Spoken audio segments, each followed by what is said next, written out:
तो स्टूडेंट्स, आज की इस क्लास में क्लास 12 की फिजिक्स सेकंड पेपर के अंतर्गत हम डिस्कस करने वाले हैं पतले लेंस द्वारा प्रकाश के अपवर्तन का सूत्र। इसे जो हम लेंस मेकर सूत्र के नाम से भी जानते हैं। और इसकी दो स्थितियां हैं, जब लेंस के दोनों ओर के माध्यम समान हो, और दूसरी स्थिति है जब लेंस के दोनों ओर के माध्यम भिन्न भिन्न हो।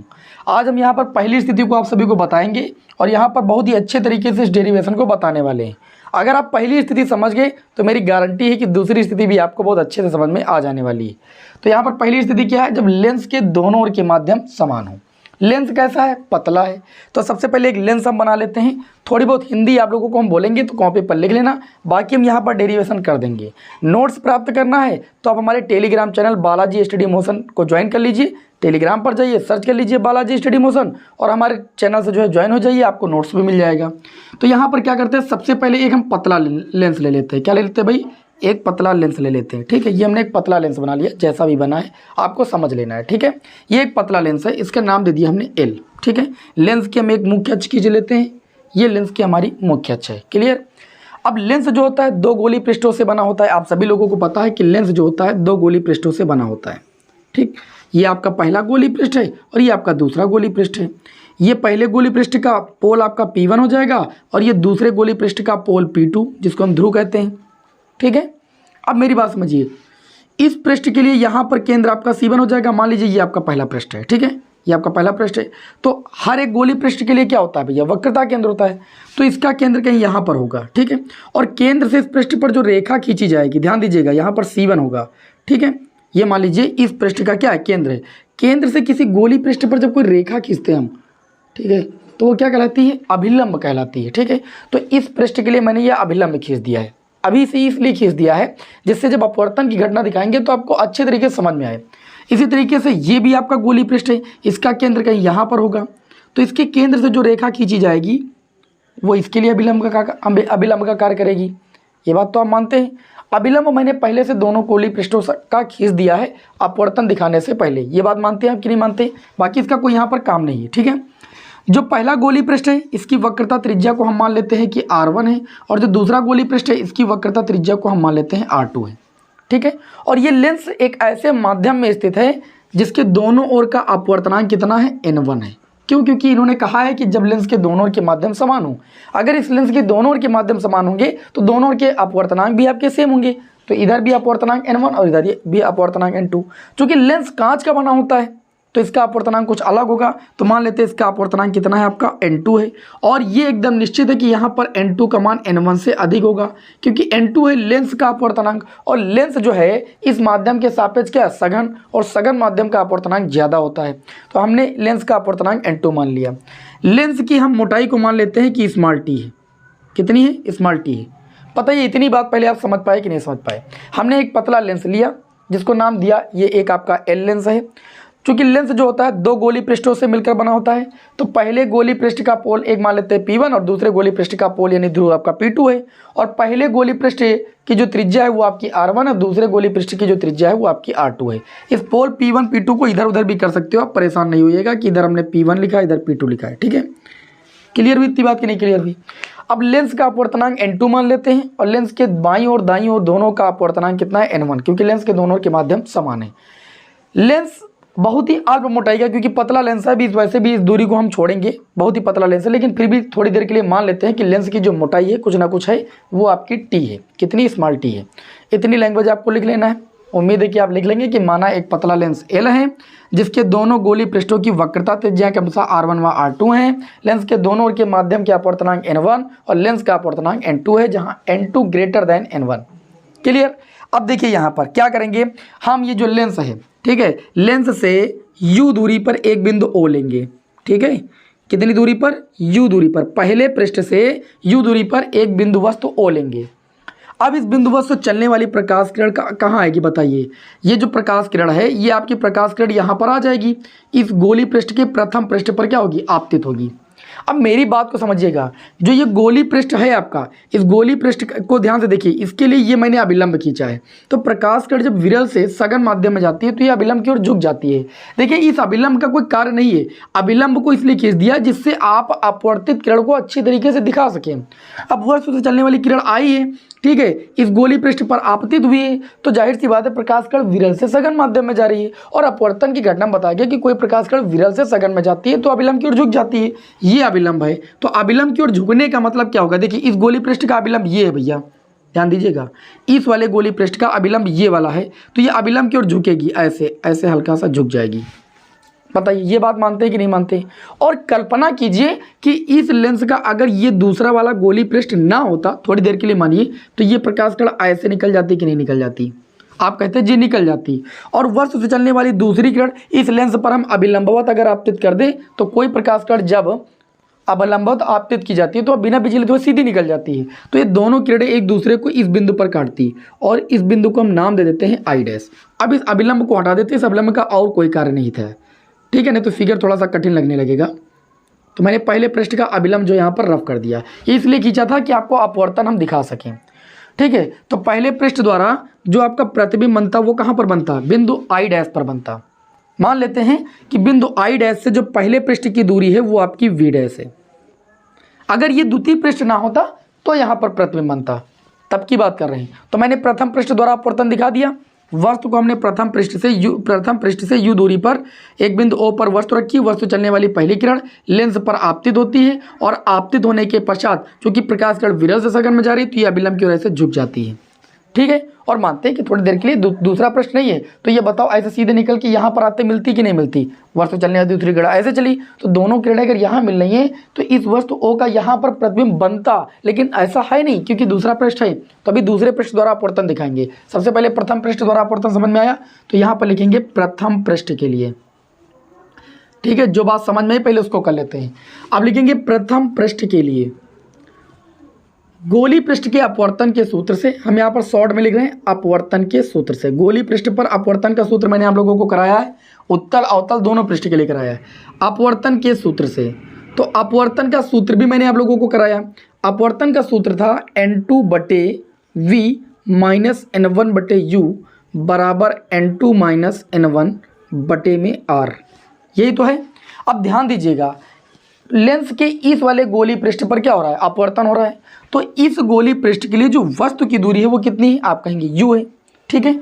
तो यहाँ पर एक चीज़ देखिएगा, ये जो गोली पृष्ठ के अपवर्तन का सूत्र है इसमें N1 वो माध्यम था, ध्यान दीजिएगा N1 कैसा माध्यम था जिस माध्यम से प्रकाश कण जा रही थी, और इस सूत्र में N2 वो माध्यम था जिस माध्यम में प्रकाश कण प्रवेश कर रही थी। तो N2 वो माध्यम है जिसमें प्रकाश कण प्रवेश कर रही हो और N1 इस सूत्र में वो आपका माध्यम का अपवर्तनांक है जिस माध्यम से प्रकाश कण जा रही हो।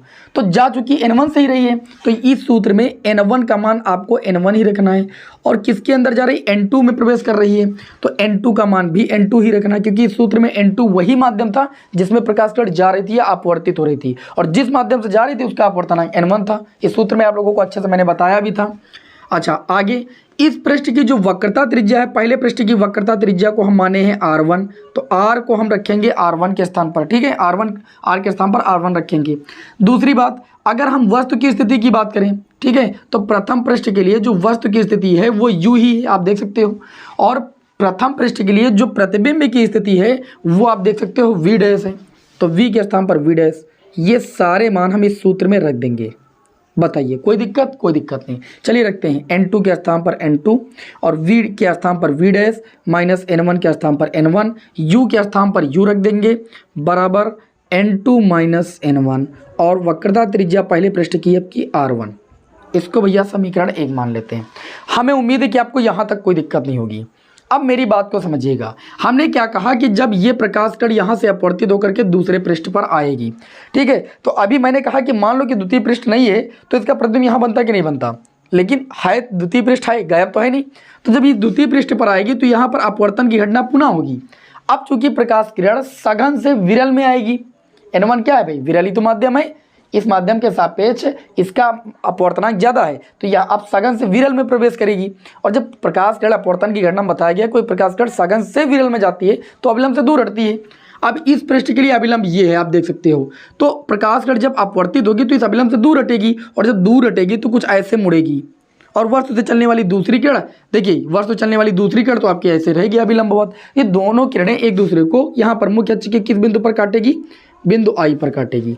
तो ये जो दूसरा वाला भैया पृष्ठ है, लेंस का जो दूसरा वाला पृष्ठ है, वो क्या करता है, यहाँ पर प्रतिबिंब बनाता है आई पर। तो दूसरे पृष्ठ से आई की दूरी हम मान लेते हैं v। प्रतिबिंब की स्थिति को वैसे भी v से लिखा जाता है।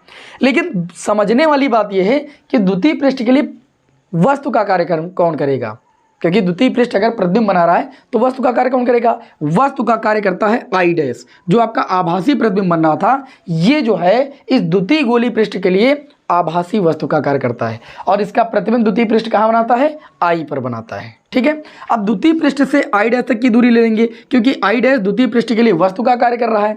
तो आप एक चीज़ ध्यान से समझिएगा, इस पृष्ठ से लेकर के यहाँ तक की दूरी वी डैश है, और इस टी मोटाई को अगर घटा दें तो द्वितीय पृष्ठ से लेकर के आई डैश तक की दूरी कितनी हो जाएगी, वी डैश माइनस टी। मानते हैं आप इस बात को? जी बिल्कुल, कोई दिक्कत नहीं।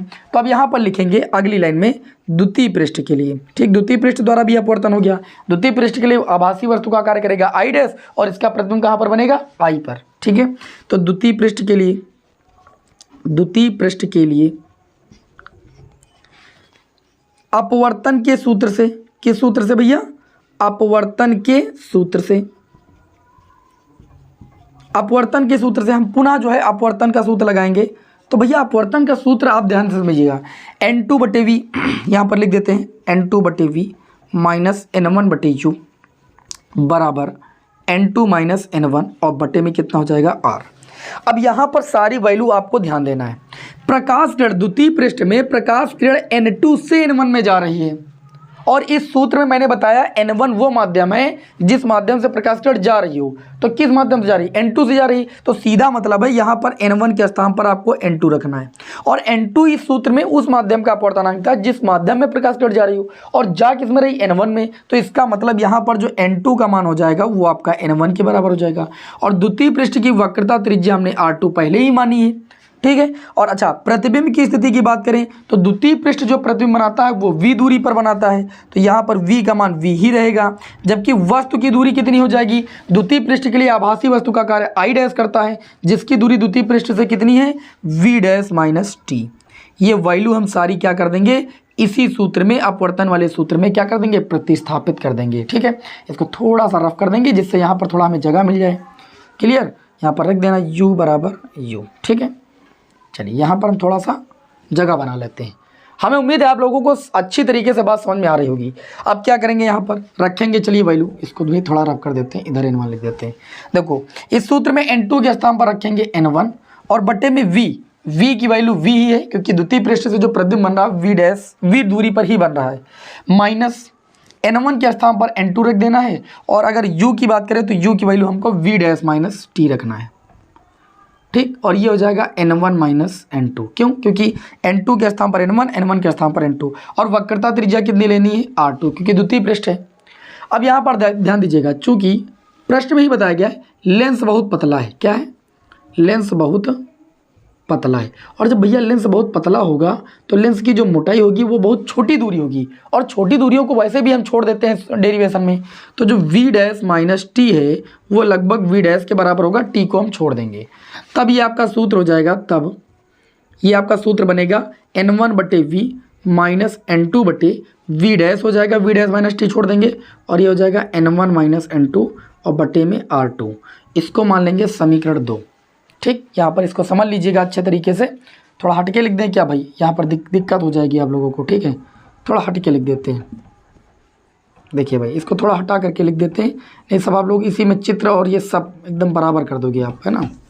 थोड़ा सा दोबारा, ओके, इसको हमने रब कर दिया। अब देखिए भाई, N1/V माइनस N2/V डैश हो जाएगा, v डैश माइनस टी बराबर N1 माइनस N2 बटे में R2। इसको मान लेंगे समीकरण 2। और हम करेंगे क्या, अब दोनों पृष्ठों से अपवर्तन हम दिखा चुके हैं, दोनों समीकरणों को जोड़ लेंगे समीकरण 1 प्लस 2 से। समीकरण 1 आपकी यहाँ पर है, जिसका LHS नोट करेंगे, N2 बटे में v डैश माइनस N1 बटे में u। ये जो पहली समीकरण है इसका LHS है, दूसरी समीकरण का LHS कितना है इसमें जोड़ना है n1/v माइनस n2/v डैश। पहली समीकरण का RHS कितना है n2 माइनस n1 और बटे में r1, ठीक। और दूसरी समीकरण का जो RHS है वो आपका है प्लस करके लिखना है आपको n1 माइनस n2 बटे में r2। बात को समझ में आई कि नहीं? अब देखिएगा n2/v डैश से n2/v डैश कैंसिल हो गया। यहाँ पर देखिए इसमें और इसमें आपको n1 कॉमन मिल जाएगा, तो n1/v था तो ये प्लस का इसको पहले लिख लेंगे, फिर ये माइनस का n1/u था तो ये माइनस का 1/u बच गया, और इधर आपका बच जाएगा, इन दोनों में हम n2 माइनस n1 कॉमन ले लेंगे तो ब्रैकेट में बचेगा 1/r1। देखिए यहाँ से n2 माइनस n1 कॉमन मिल गया, लेकिन यहाँ पर n1 माइनस n2 है और कॉमन लिया गया n2 माइनस n1, तो यहाँ पर आपका माइनस चिन्ह लग जाएगा और ये हो जाएगा 1/r2। हमें उम्मीद है किसी विद्यार्थियों को इस स्टेप तक कोई दिक्कत नहीं होगी। अब यहाँ पर हमें थोड़ा सा रफ करना पड़ेगा, फिर आगे सॉल्व करेंगे, ठीक है। तो चलिए किसी बड़े कपड़े से भैया इसको रफ कर देते हैं जल्दी से, है ना। आप सभी लोग स्क्रीनशॉट ले सकते हो भाई, और स्टेप बाय स्टेप समझिएगा, डेरिवेशन अच्छे से समझ में आएगा, इस बात की मेरी गारंटी है, ठीक है। चलिए भाई इसको हमने यहाँ पर रफ कर दिया है और इसको आगे थोड़ा सॉल्व करते हैं। अब देखिए ये आपका कितना हो जाएगा, यहाँ से लाइन ड्रा कर देते हैं 1/v माइनस 1/u। ये जो n1 गुणे में ये जाएगा इधर बटे में, तो ये हो जाएगा n2/n1 माइनस n1/n1, और ब्रैकेट में हो जाएगा 1/r1 माइनस 1/r2। कोई दिक्कत? n1 से n1 कैंसिल। हमने आप लोगों को अपवर्तन वाले सूत्र में बताया था, यदि विरल माध्यम के सापेक्ष, ध्यान दीजिएगा, दिखने में कोई दिक्कत तो नहीं है, दिख रहा है, यदि विरल माध्यम के सापेक्ष,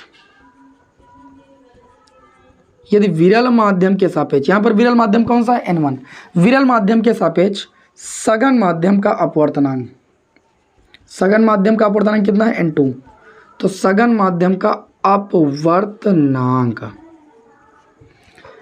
n2 हो तो सॉरी सघन माध्यम का अपवर्तनांक n हो तो n की जो वैल्यू होती है वो n2/n1 की होती है बराबर। विरल माध्यम के सापेक्ष सघन माध्यम का अपवर्तनांक n2 हो तो n बराबर n2/n1 होता है कि नहीं होता है। अब इस सूत्र में वैल्यू रख देंगे 1/v माइनस 1/u, n2/n1 के स्थान पर हो जाएगा n माइनस 1 क्योंकि n1 से n1 कैंसिल हो चुका, और 1/r1 माइनस 1/r2।